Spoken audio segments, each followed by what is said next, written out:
अखलाक का परिवार दावा कर रहा है कि अखलाक को साजिश के तहत मारा गया। साजिश करने वाले लोग अभी भी पकड़े नहीं गए हैं, ये अखलाक के परिवार का दावा है।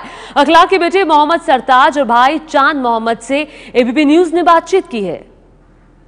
कत्ल सिर्फ अखलाक का ही नहीं हुआ, कत्ल भरोसे का हुआ, इंसानियत के भरोसे का, जिस भरोसे की वजह से अखलाक वहाँ कई पीढ़ियों से गांव में रह रहे थे। रिश्तों का भी हुआ।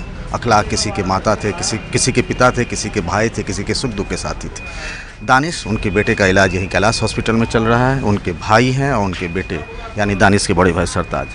आपसे जमील साहब मैं जानना चाह रहा था, आज मुख्यमंत्री से पूरा परिवार मिला है वहाँ पर, ये अभी तक समझ में नहीं आ रहा कि किस वजह से ये सारा ये घटना हुई जिसमें कि अखलाक की जान गई।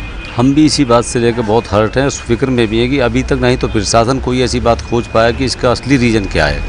और हम तो हमारी सोच से परे का मामला इसलिए है क्योंकि कभी जब हमारी किसी 200 साल से किसी बच्चे के ऊपर भी विवाद नहीं है तो ये समझ नहीं आया कि क्या प्लानिंग है। ले ज़रूर निश्चित है कि एक दिन की प्लानिंग, एक घंटे की प्लानिंग नहीं है। ये कोई मानते हैं कि हादसा नहीं था बल्कि एक सोची समझी साजिश थी। यस, बिल्कुल हादसा नहीं था, सोची समझी साजिश। हादसा तो क्या होता है, हादसा तो होता है मेरा एक्सीडेंट हो गया रोड पे, ये हादसा हो गया। जहाँ हज़ारों लोगों की भीड़ इकट्ठी होकर प्री प्लान हमला करती है वो हादसा नहीं होता है। जब ये घटना हुई आप उस वक्त थे वहाँ? नहीं, मैं उस वक्त वहाँ पे नहीं था। मुझे आधा घंटे के बाद इसकी सूचना मिली, तब मैं वहाँ पहले हॉस्पिटल में मैंने अपने भाई और भतीजे को तलाश किया किस हॉस्पिटल में कहाँ है। उसके बाद में मम्मी वहाँ, मेरी मदर यानी कि इखलाक भाई की मदर, मेरी मदर, एक ही बात है, उनका हमें ख्याल आया कि वो अकेली है घर में, उनके पास कोई है। फिर हम वहाँ के लिए भगे हॉस्पिटल से।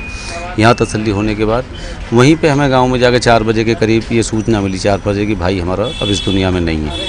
सरताज, आप तो उस वक्त थे भी नहीं, आपको जब जानकारी मिली तो आपने सपने में भी सोचा था कि जिस गांव में पले बढ़े उसमें ये कुछ हो सकता है? बिल्कुल नहीं सोचा था कि मैंने ऐसा कर देंगे हमारे साथ, क्योंकि हमारी ना ही कोई रंजिश है। इस बात का ज़रा भी अंदेशा नहीं था कि ऐसा हो जाएगा और ऐसा हो सकता है गाँव में, क्योंकि बिल्कुल प्यार के साथ रहते हैं हम सभी के सभी। उनका हमारे साथ घर आना जाना या ईद पे हमारा उनके सबके घर सेवैयाँ भेजना, उनका दीपावली से हमारे घर आना। ये जो कहा जा रहा है कि बीफ को लेके, आपको लगता है ये बात है? कुछ लोग कह रहे हैं कि कोई बछड़ा गायब हुआ था। बिल्कुल ऐसा नहीं है, ये सिर्फ र्यूमर है। इस बात साबित भी हुई है, मीडिया में भी आई है। ये सिर्फ एक र्यूमर है। इस प्लानिंग, क्योंकि इससे सेंटिमेंट्स जुड़े हैं लोगों के और इसे कहेंगे तो लोग भड़क जाएंगे। तो वो एक प्लानिंग के तहत इसका नाम लेकर और इसको साजिश को अंजाम दिया है। ये जो आरोपी पकड़े गए हैं 10 नामजद से, जो आपकी मां ने कहा था, उसमें से 8 पकड़े गए, आपको लगता है कि सही जांच हो रही है? हाँ, जो 8 पकड़े गए हैं, जो देखे गए हैं वो पकड़े गए हैं और बाकी की आगे आशा भी करता हूँ कि जिस हिसाब से प्रशासन काम कर रहा है आगे भी पकड़ होगी और जल्द से जल्द उनको सख्त से सख्त सज़ा भी होगी। मैं आपसे फिर जानना चाहते, कहानी आ रही है कि बछड़ा गायब हो गया था, उसको काटा गया था, कि ये बात वाकई गाँव में बछड़ा गायब हुआ?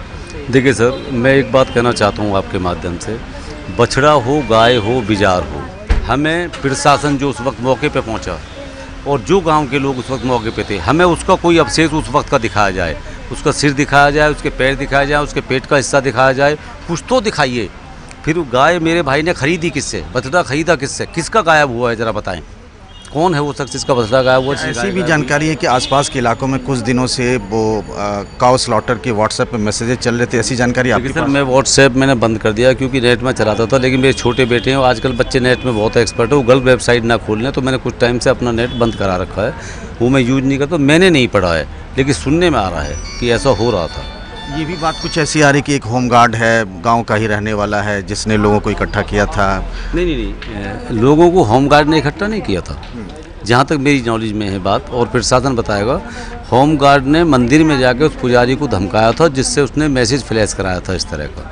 वो होमगार्ड वो है जो कल परसों पुलिस ने अरेस्ट किया है। शाइस्ता ने कुछ ऐसी भी जानकारी दी है कि चंद्रपाल का भी एक रोल आ रहा है, कि उसने भी आग में घी डालने का काम किया। देखिए, चंद्रपाल ने आग लगाई स्टार्टिंग की या घी डालने को, ये मेरी नॉलेज में नहीं है कोई ऐसी बात। होगा तो बेटी वहाँ रहती है, मैं 10 साल से दादरी हूँ। पर ये आपके लिए भी बहुत अनसुलझा सा सवाल है ना कि आखिर हुआ क्या? हाँ बिल्कुल, पूरा तेरा अनसुलझा सवाल है। इसका तो सारी ये प्रशासन जो जांच कर रहा है, जांच में ही निकल के आएगा। एक चीज़ और बता दूं, मैंने अभी सुना है यहाँ आने के बाद कि वो दोनों रिपोर्टें, जो मीट की मथुरा गई थी, जो मीट का इन्होंने सैंपल हमारे फिर से लिया था, और आगरा गई थी, दोनों ही बकरे की रिपोर्ट साबित हो गई है। नेट पर वो हैं, जो मुझे जानकारी मिली है, मैंने नहीं देखा है बट हैं, अभी मुझे बताया गया। सरताज, क्या हालात ऐसे हैं कि आपका परिवार उस गाँव में आगे रह सकता है? आप ही बताइए, अगर किसी का परिवार ऐसा हो जो पड़ोसी ही उसका कत्ल कर दे, क्या उसको किसी पर भरोसा हो सकता है? क्या वो एक पल रहने के लिए तैयार हो सकता है?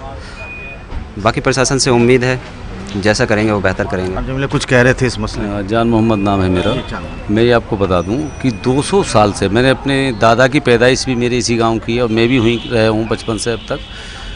तो 200 साल का जो एक विश्वास होता है अटूट, अगर वो एकदम से ढह के चरमरा के गिर जाए, जिसकी हमने कभी किसी ने भी कल्पना नहीं की होगी, शायद उन लोगों ने भी कल्पना नहीं की है जो गाँव के और लोग हैं। और गांव में अच्छे भी बहुत लोग हैं, कोई ये नहीं है बुरे हैं। ये तो चंद लोग हैं जो यंग जनरेशन वाले हैं, जिनकी हरकतें या किसी विशेष दलों से जुड़े हुए लोग हैं। पर इसके पीछे मैं समझता हूँ किसी एक जिम्मेदार आदमी का हाथ जरूर है कि जिन्होंने इन लड़कों को बरगला के सारी घटना को अंजाम दिया। आपका कहना है कि हालात ऐसे पैदा किए। हालात के बारे में मैं बता रहा हूँ आपको, वो तो हालात पैदा हुए। अब गाँव में रहने की जो आप बात कर रहे हैं, देखिए विश्वास तो पूरी तरह हमारा ढह चुका है। उसके बाद अभी हम गांव में ही हैं, प्रशासन पूरी दिलासा दे रहा है, हमारे साथ है, लेकिन हमारे बच्चों का फैमिली का वहाँ रहने के लिए एक मिनट मन नहीं है। पर हम कोशिश कर रहे हैं कि हो सके तो हालात सामान्य हो जाए, हम यहीं रहें। अगर कोई ऐसे हालात भविष्य में होते हैं, सभी का मिलकर ऐसी प्लान होता है, तो फिर हम गाँव से जाने की बात तब सोचेंगे। फिलहाल हमारे दिमाग में कोई ऐसी बात नहीं। सरदार, मैं आखिरी बार ये पूछना चाहता हूँ कि जो जाँच चल रही है, आपको लगता है कि वो बिल्कुल सही ट्रैक पर है? हाँ, अभी तक जिस तरीके से गिरफ्तारी हुई है, जांच की कोई ज़रूरत नहीं लगती है? नहीं, पुलिस प्रशासन अपना काम कर रही है। अगर जहाँ भी लगेगा तो हम आगे डिमांड करेंगे, अगर गलत लगेगा। अभी जिस तरीके से गिरफ्तारी हुई है और उनको सज़ा मिलेगी सख्त से सख्त, मेरी सरकार से दरख्वास्त है कि उनको जल्द से जल्द और सख्त से सख्त सज़ा भी दें। तो मुझे अभी सरकार से मैं संतुष्ट हूँ। आप चाहते हैं कि फास्ट ट्रैक कोर्ट में मसला जाए? नहीं, हम ये चाहते हैं कि जल्दी से जल्दी राज्य सरकार इसमें दोषियों को इंगित करे। यही 10 आदमी दोषी नहीं है इसमें।